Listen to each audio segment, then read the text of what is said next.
Good afternoon, everyone. Thank you for being here today. We will now get started with our press conference. Our first speaker is attorney Noel Francisco, who represented TikTok and our parent company ByteDance this morning before the Supreme Court.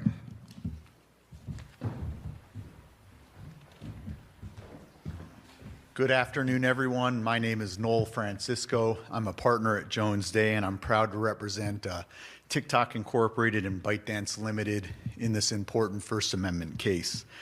We thought that the argument went very well. The justices are extremely engaged. They fully understand the importance of this case, not only for the American citizens of this country, but for First Amendment law generally and the rights of everybody. We thought that they vigorously questioned both sides. They put us through our paces, but what really came through is that they understand the importance of this case. We are very hopeful of a favorable decision. I'd just like to emphasize a few points that came up during the argument. First, and perhaps most importantly, TikTok Incorporated is a United States company. It's incorporated in the state of California. It's got thousands of employees based here in the United States. The government does not dispute that it is a bona fide U.S. subsidiary operating in the United States in accordance with all of the applicable principles of American corporate law. Second, ByteDance Limited is a private company. It is a private holding company that is based in the Cayman Islands. It is not owned by China. No arm of the Chinese government has an ownership stake directly or indirectly in TikTok Incorporated or ByteDance. ByteDance, rather, is 58% owned by global institutional investors, including very large American institutional investors like Susquehanna and General Atlantic. It is 21% owned by its employees, many of whom are American employees here in the United States, and it is 21% owned by one of its founders, who is a Chinese national living in Singapore. Third, TikTok Incorporated exercises independent judgment with respect to the algorithm in the United States. The source code for the algorithm is brought into the United States and stored on servers located in Virginia. There, it's converted into executable code, it's modified, it's customized, it's trained, it's moderated pursuant to moderation policies, and it's implemented in the United States. So when TikTok Incorporated implements the recommendation in the United States, that is very much TikTok Incorporated's speech. That is the speech of a U.S. entity speaking in the United States. Fourth, the intellectual property for the algorithm is not owned by the Chinese government. It is owned by ByteDance Limited, which is a global entity, a company that is incorporated in the Cayman Islands and operates through subsidiaries throughout the world. And then my final substantive point is that the United States government concedes that it has no evidence that China has ever attempted to date to control the U.S. TikTok platform. It concedes that China has not attempted to censor content on the platform in the United States. It concedes that China has not attempted to misappropriate user data in the United States. And if China ever asked TikTok or asked TikTok through ByteDance to do any such thing, it would refuse. I think what we heard today in oral arguments, when all of the lawyers were up, were the important First Amendment principles at stake here. We're talking about a social media platform that is regularly used by 170 million Americans. That is half the country. This country has never taken the step of shutting down a speech platform, much less such an important speech platform, because, as the government effectively concedes in its briefs, it's afraid that the content that could come out on that platform might be, dangerous. We don't normally think of speech as dangerous. The Supreme Court has repeatedly said speech is not dangerous. And you don't shut down a speech platform because you're worried about speech being dangerous. That is the whole point of the First Amendment, that we engage ideas with ideas and we let the truth come out. That's the fundamental problem with this act. It doesn't reflect the trust that the First Amendment places in the American people. We are confident that the Supreme Court will place that trust in the American people, and we look forward to a favorable decision out of the court. I'd now like to introduce my colleague and dear friend, Jeff Fisher.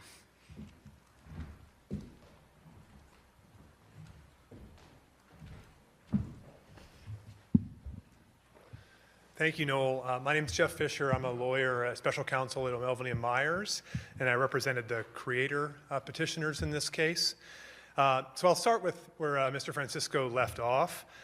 This is an unprecedented case, and I don't think there's any way to think about it in any other fashion. The government has never threatened to shut down a speech platform in this country because of the ideas expressed on that platform.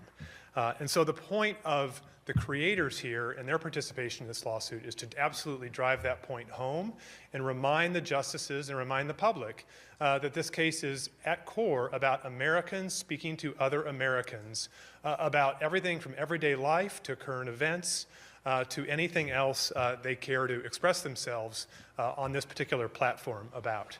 And that is a most cherished freedom in this country. Another way to think about this is creators expressing themselves in all sorts of ways, whether it be with words or art or music or anything in between, have a right to choose under our First Amendment what publisher is best for them, what editor is best for them.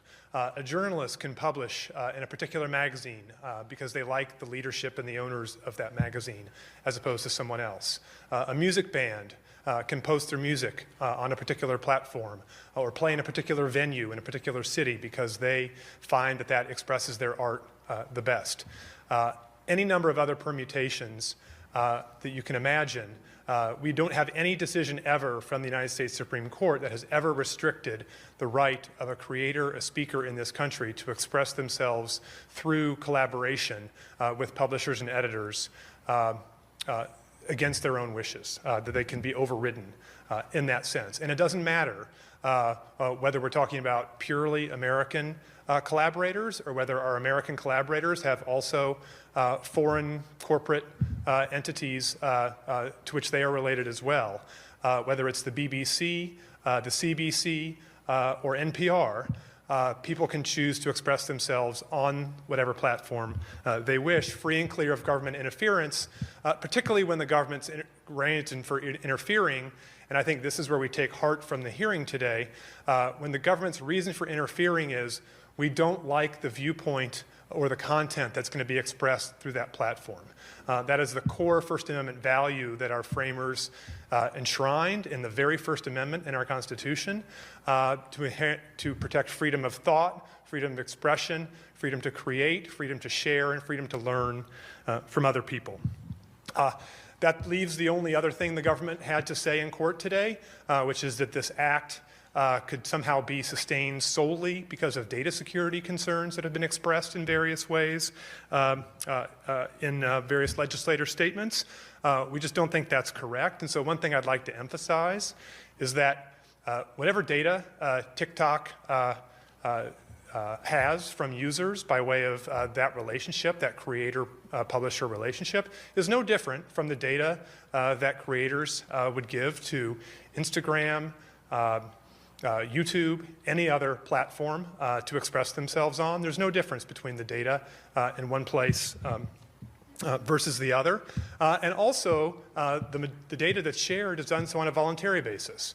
So one of the justices today expressed the concern about paternalism that comes from the government in this case, whether it be to protect us from ideas or to protect us from choices we might make to best express ourselves and share data about ourselves with our publisher. We think that's our choice to make. It's not the government's decision or its right to make that choice for us. So today, and perhaps the main event, is that I have 5 of the creator petitioners here with me today, and I really think it's important for you to hear from them because that's the face of this case. Certainly from the American creator perspective are the people that find TikTok an invaluable resource for self-expression, communication, and exchange of ideas. And so I'm going to introduce them and let them come up, I think, one by one and introduce themselves to you and then be available later. So their names are Chloe Joy Sexton, Topher Townsend, Paul Tran, Stephen King, and Tim Martin. These are 5 of the 8 creator petitioners in this case that were before the court today, and I believe most, if not all, in the courtroom today. So I'll let them come up in whatever order they wish and introduce themselves to you.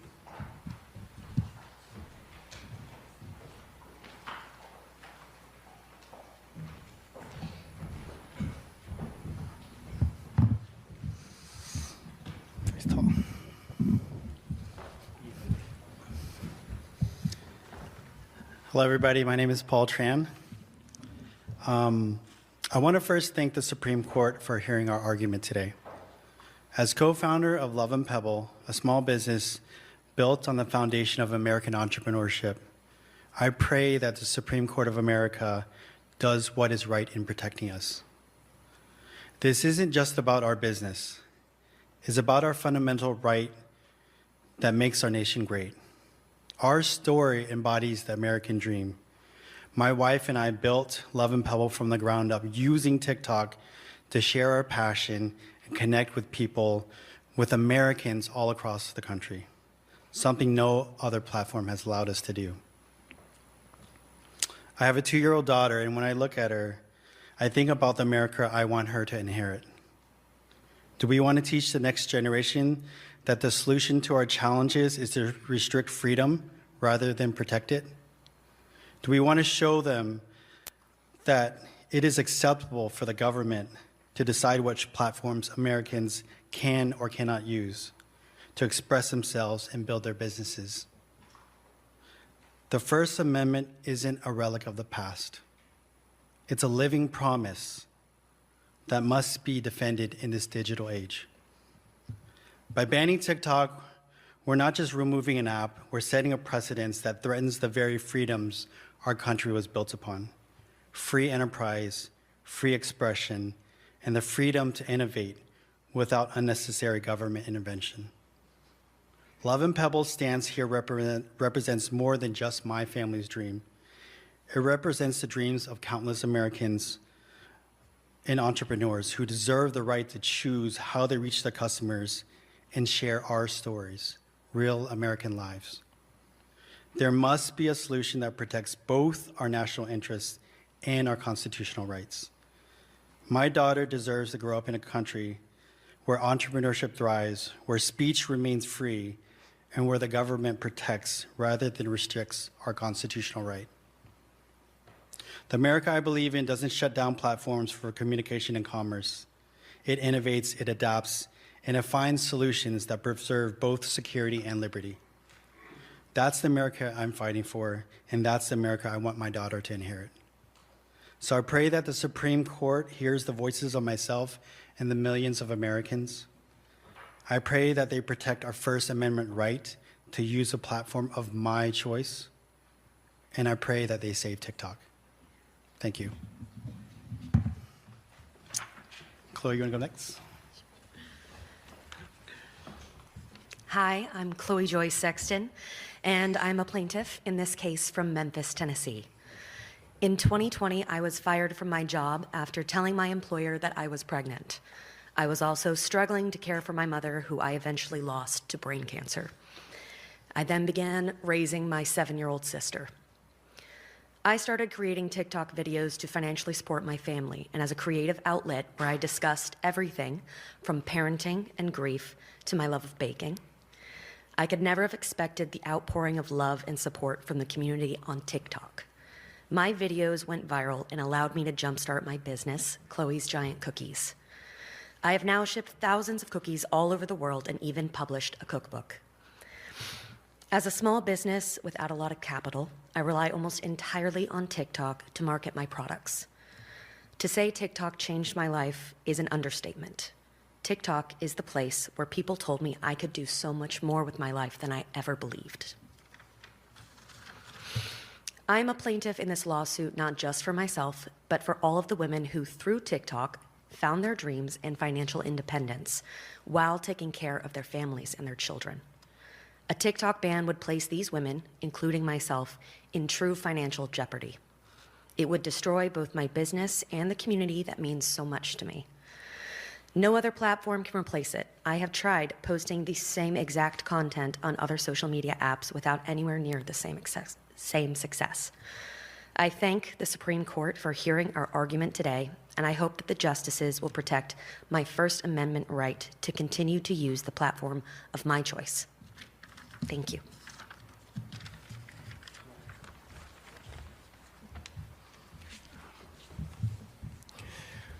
Hi, everybody. My name is Topher Townsend. I'm a plaintiff in this case from Philadelphia, Mississippi. I served in the U.S. Air Force and now run a nonprofit called Stand and Word Ministries, dedicated to promoting knowledge about the Bible.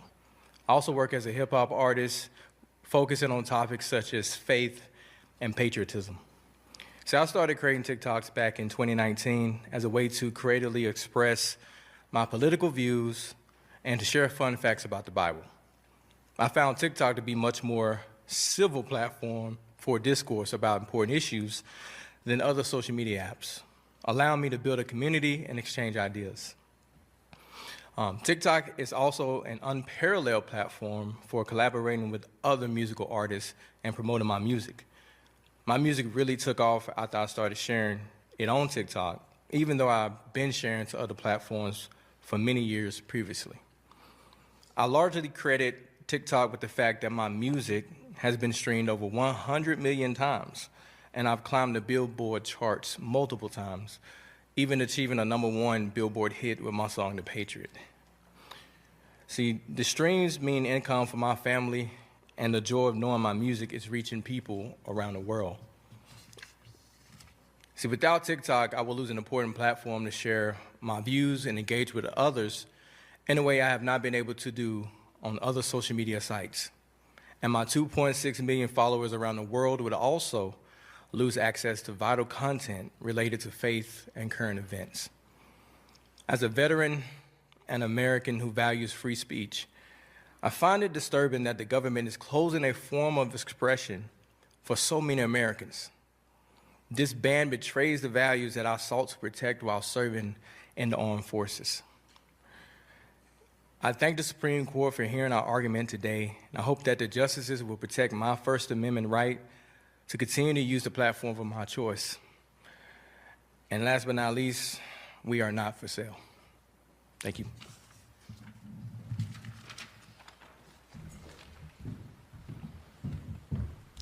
If any members of the media would like to speak with any of our creators to set up individual interviews, please let me know.